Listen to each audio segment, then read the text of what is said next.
விஜய், நிவின், குமரன் 3 பேருமே சேர்ந்து என்ன பண்ணாங்க, ராகவ தூக்கிர்றாங்க. ராகவ வச்சு மிரட்டுறாங்க. இந்த மாரி பத்திரத்த எடுத்து குடுக்கலன்னா, அதுக்கப்புறம் நடக்கிறதே வேற. அதுக்கப்புறம் ராகவ நீ மறந்துட வேண்டியதான் அப்படின்னு சொல்றாங்க. நான் சும்மாவே விட மாட்டேன் உங்க 3 பேரையுமே. கண்டிப்பா போலீஸ்க்கு போவேன். என் பையன நீங்க விடலன்னா அவ்வளோதான். போலீஸ் தான் உங்ககிட்ட பேசும் அப்படின்னு சொல்லிட்டு பசுபதி சொல்றாரு. அதை கேட்டு இங்க பாரு நீ என்ன பண்ணாலும் அதை பத்தி கவலை இல்ல. நீ போலீஸ்க்கு போ, எங்க வேணாலும் போ. ஆனா உன் புள்ளைய நீ பார்க்க முடியாதுல்ல. உனக்கு ஒரே புள்ளையாமே. அந்த புள்ள அவ்வளோதானே முடிஞ்சு போயிடும்ல. அதுக்கப்புறம் பரவாயில்ல. நாங்க ஜெயிலுக்கு போனாலும் அதை பத்தி கவலை இல்ல. நாங்க ஜெயிலுக்கு தான் போவோம். ஆனா நீ உன் புள்ளையே பறி கொடுத்துருவியே. இப்ப என்ன பண்ண போற? அப்படின்னு சொல்லிட்டு கேட்குறாங்க. என் புள்ளைய ஏதாவது பண்ணீங்க, அப்புறம் நடக்கிறதே வேற. நீ பத்திரத்த எடுத்து குடுத்துரு. பத்திரம் மட்டும் கிடையாது. என் மாமா கிட்ட சைன் வாங்கினல அந்த டாக்குமெண்ட்ஸு, அதே மாதிரி வீட்டை பற்றின டாக்குமெண்ட்ஸு எல்லாமே இருக்கணும்.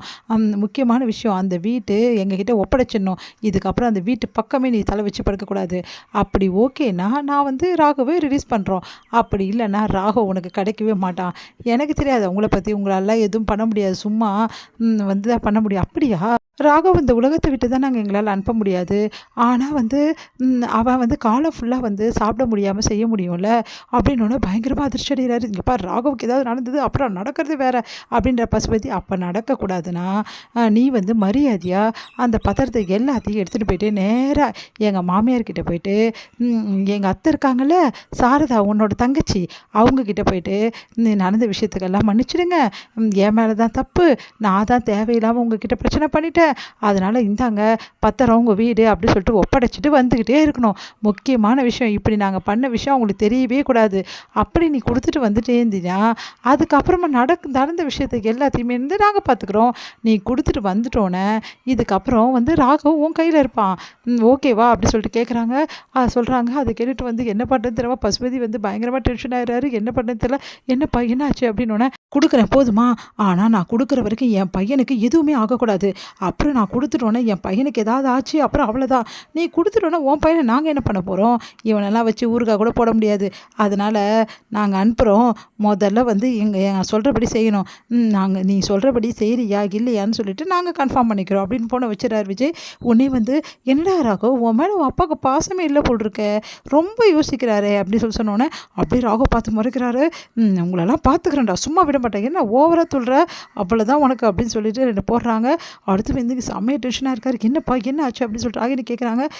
விடக்கூடாதுமா, அவனுங்களை விடக்கூடாது, முதல்ல அந்த பத்திரத்தை இடுமா அப்படின்னு சொல்லிட்டு போயிட்டு தேர்றாரு. என்னப்பா என்ன தேர்றீங்கன்னு விஜயும் அவனுங்களும் சேர்ந்து இந்த மாதிரி வேலை பண்ணியிருக்கானுங்க. அப்பா இது போலீஸ்க்கெலாம் போனால் வேலைக்கு ஆகாதுமா.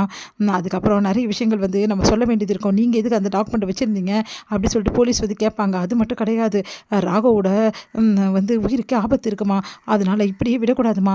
சரி முதல்ல போயிட்டு அந்த பத்திரத்தை கொடுத்துட்டு முதல்ல ராகவை மீட்லாம், அதுக்கப்புறம் நான் யாருன்னு அவனுங்க காட்டுறேன் அப்படின்னு சொல்லிட்டு நேராக பத்திரத்தெல்லாம் எடுத்துக்கிட்டு எல்லா டாக்குமெண்ட்ஸையும் எடுத்துக்கிட்டு நேராக இங்கே சாரதா வீட்டுக்கு போகிறாரு. சாரதா பார்த்து அதிர்ச்சி அடைகிறாங்க. இந்தாம்மா தங்கச்சி, உங்ககிட்ட இந்த வாங்கின டாக்குமெண்ட்ஸு பத்திரம் எல்லாம் கொடுத்துட்டு உன் வீட்டையும் ஒப்படைச்சிட்டேன் உங்ககிட்ட அப்படின்றாங்க.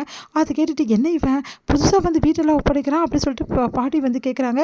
என்னாச்சு உனக்கு, ஏதாவது பிரச்சனையா நான் அப்படி சொன்னோன்னே, எனக்கு எந்த பிரச்சனையும் இல்லை, முதல்ல இந்த வீட்டோட டாக்குமெண்ட்ஸ்லாம் பிடிங்க அப்படி சொன்னோன்னே சாரதாக்கு ஒன்றுமே புரியல. என்ன திருப்பி கொடுத்துட்ட, ஒன்றும் புரியல எனக்கு அப்படின்னோடனே காவேரி எல்லாருமே அதிர்ச்சி அடைகிறாங்க. முதல்ல இந்த விஷயத்தை ஃபோன் பண்ணி உங்களோட அந்த சொல்லிவிடுங்க எல்லாருக்கும் அப்படின்னோடனே, எல்லாருக்கும் சொல்கிறதா அப்படின்றாங்க.